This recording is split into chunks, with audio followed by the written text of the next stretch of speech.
Meus irmãos e minhas irmãs, sejam muito bem-vindos a mais um programa de histórias para pensar e rezar. Deus age a maior parte das vezes, ou quase todas, através de causas segundas. Ora, o que é que isto quer dizer? Que Deus, sem dúvida, pode agir diretamente na história, diretamente numa alma, mas é comum ele servir-se de instrumentos para atingir determinada pessoa, para levar, por exemplo, alguém à conversão. Ora, estamos neste período da Quaresma. Temos falado já de conversão em vários programas. A conversão pertence a Deus, é uma graça de Deus. Mas ele precisa dos seus instrumentos. E ora, aqui está uma questão. Como sermos nós um instrumento para a conversão dos nossos irmãos, para a conversão daqueles que precisam dela? Pois, esta é uma questão pertinente, com certeza. Todos nós temos na nossa família, entre os nossos conhecidos, alguém que notamos que precisa de colocar mais Deus na vida delas. Ou porque andam distantes, ou porque andam tristes, ou por algum caso de enfermidade, ou algum triste acontecimento na sua vida. Como sermos instrumentos para essas pessoas? Pois notamos que muitas das vezes que falamos diretamente de Deus, elas ainda se fecham mais, quase como num casulo, quase como que a rejeitar, quase que pensando que isso é uma mera beatice, que não vai resolver em si os problemas que tem. Ora, esta Quaresma pede-nos para estarmos atentos aos nossos irmãos. Pede para prestarmos bastante atenção naqueles que estão necessitados de Deus. E essa é uma forma de pobreza. Uma vez que esta Quaresma pede a cada um de nós a esmola, a despretensão, a caridade para com o próximo, ora, uma forma de caridade é este bem. Esta forma de esmola espiritual. E São Tomás de Aquino, até comparando a esmola material a essa esmola espiritual, dizia que a esmola espiritual era muito superior à material, porque enquanto, claro, uma damos somente um bem material e, por assim dizer, não temos nenhuma relação ou temos apenas um pouco de compaixão com aquela pessoa a quem damos um determinado auxílio. Entretanto, a esmola espiritual, o bem espiritual que eu possa fazer a um necessitado, é algo que me vincula àquela pessoa, à necessidade concreta dela, a uma ajuda que não se fica por algo material que eu dou e vou-me embora e abandono, mas é uma semente que eu deixo lá, uma semente de bem, uma semente de conversão. Bom, sem dúvida que a esmola espiritual, então, é de grande importância, porque há, além daquela forma de pobreza material, uma forma de pobreza que pode ser até pior. Dizia, lembro o Papa Bento XVI, uma vez num livro entrevista dele, A Luz do Mundo, que há formas de pobreza piores do que a pobreza material. É a pobreza espiritual. Aqueles que não têm Deus no seu coração, coitadinhos, como eles são pobres.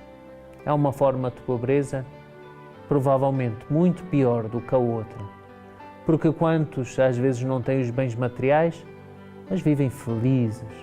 Nós vemos tanto isso, pessoas que levam uma vida tão simples, tão abnegada, às vezes com tão pouco que é aquilo que lhes é permitido, entretanto são capazes de cantar, dançar, viver alegres. Temos muito isso naquilo que chamamos, a quase em modo de desprezo, os países de terceiro mundo. Mas às vezes a fé deles permite-lhes serem mais felizes do que muitos países ricos, que têm tudo, mas falta-lhes Deus. E com isso, falta-lhes a alegria de uma vida em Deus, a alegria plena, a alegria verdadeira. Meus irmãos e minhas irmãs, devemos por isso mesmo ser sinais dessa alegria. O nosso testemunho, às vezes nós pensamos se tem que ser algo extremamente concreto e tem que dizer àquela pessoa o que ela está a precisar de ouvir, mas é muito mais um testemunho de vida. Sem dúvida que uma ou outra palavra são sementes que nós lançamos ao coração dos demais. Eu lembro-me, por exemplo, de Dostoiévski. Dostoiévski, um autor, inclusive, citado por alguns documentos da Igreja no que se refere à beleza. Pertence a ele uma frase que a Igreja recorda várias vezes, sobretudo a falar dos artistas, a falar da arte. A beleza salvará o mundo, dizia Dostoiévski numa das suas obras. Um autor russo, recebeu vários prémios de literatura, tem obras excepcionais, mas era ateu. Entretanto, certa vez ele ouviu, quando criança, um homem que lhe falava e que lhe apaziguava quando ele estava preocupado, porque dizia-se que uma matilha de lobos andava ali pela região e ele, pequenino, aflito. E um homem meteu-lhe a mão na cabeça e disse: não te preocupes, o nosso bom Deus nunca deixa de proteger-nos. Era criança, hein? Mas cresceu como um ateu. Mas mais tarde, devido às suas ideias serem contrárias às do regime da época, acabou por ir parar a uma prisão. Na prisão teve tempo para rever a sua vida, muito tempo para pensar, e certamente voltou-lhe em adulto aquela cena de criança, aquele homem que a afagava e que dizia para não se preocupar, pois Deus, nos perigos, sempre nos havia de proteger. Isso voltou com uma força enorme, de tal forma que ele entrou num processo de conversão e deveu sempre grande importância. Claro que entram outras circunstâncias aí na situação em que ele estava na prisão, mas recordava-se das palavras desse homem na sua infância, que voltaram mais tarde com uma força enorme. Repare, uma pequena frase, mas que deu todo um sentido à vida em determinado momento. Pois por vezes também nós podemos plantar em alguém algo. As catequistas, por exemplo, às vezes dizem: olha, nós ensinamos as crianças, mas daqui a bocado elas já esqueceram, daqui a bocado elas nem se lembram. Nós mesmos podemos passar por isso. Fazemos 1, 2, 3, 4, um ano inteiro de pregações e de sermões. Às vezes perguntamos às pessoas e parece que pouco elas sabem.